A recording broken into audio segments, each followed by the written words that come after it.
Our next step is to fit the cork to the blank. Now if you're building EVA handles, don't worry, we'll get back to that in a little while. To get these cork grips to fit to the rod blank, we're going to use different size razor wands or reamers. What that's going to do is, most cork comes with a 1/4 inch inside diameter. I'm going to go ahead and slide this on the blank to show you that it's only going to stop there. We need this cork to go all the way down to the bottom. And the way we're going to accomplish that is by reaming out the inside diameter of the cork grips.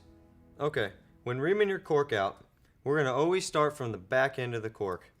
Reason being is this reamer has a slight taper, so does your rod. We want those to match up in the end of the process.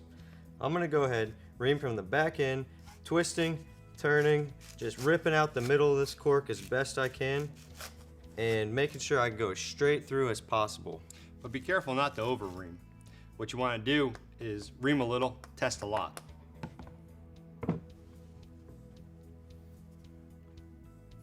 Okay. As I see, the cork's stopping here. We need to go a little further. So, like he said, like Scott said, we're gonna ream a little bit, test a lot. This makes sure that you don't over ream it. You can always take more out, you can never add it back in there.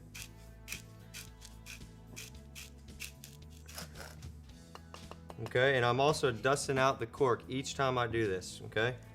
You can give it a little blow, tap. You want all the dust particles to get out of this. What could happen if you leave them in there is you would have a false sense of security, you could say. The glue would adhere to the cork dust as opposed to the cork and the blank, okay? So as you see, we need to go a little further. And I have a cork here that I actually reamed out already. This one should fit in, if not, we'll ream it a little more. Okay, you want to get a nice snug fit. You should only have to use 2 fingers to pull this cork down, okay? Now you got it right down to the bottom, we're ready for the next step. Now that we have our cork ream to fit our blank, we're going to go ahead and mix up a 2-part paste epoxy to adhere it to our blank. The tools and supplies we're going to need to do this: cardboard strip, mixing sticks, paper towels, 91% isopropyl alcohol, and our trusty 2-part paste epoxy. Thank you, Scott. I'm going to go ahead and mix up this 2-part epoxy 50-50 as close as I can. So I'm going to grab our mixing stick, put a glob on here, okay? Go ahead and grab another mixing stick. And like I said, we want to get this as even as possible. It doesn't have to be perfect, but I have seen some people mix it a huge yellow, little white. Don't do that. Just get as close as you can. Go ahead and mix it together very thoroughly. You know, if you need a guideline, a time limit, just mix it out about for 60 seconds or so. It'll start becoming one color, and if we don't mix it up properly, you're gonna have problems later on down the road with your grips coming loose. Now that gel has mixed up our 2-part epoxy, now we can apply it to the rod blank.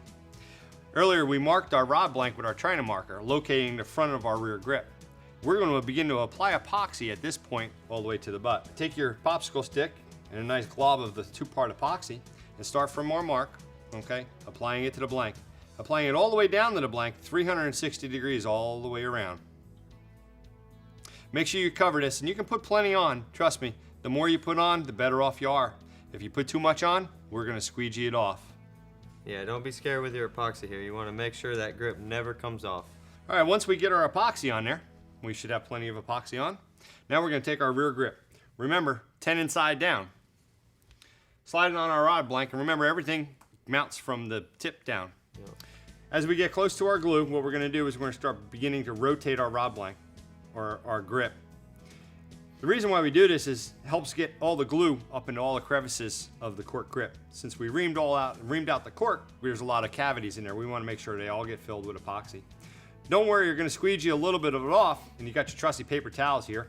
Trust me, if this stuff drips on your carpet, you'll never hear the end of it from your wife. So now we take it all the way to the end. We'll take a paper towel and we'll wipe off the excess. Now there's still a little residue on the end. What we want to do, take another paper towel with the 91% isopropyl alcohol, and we're going to clean off the butt.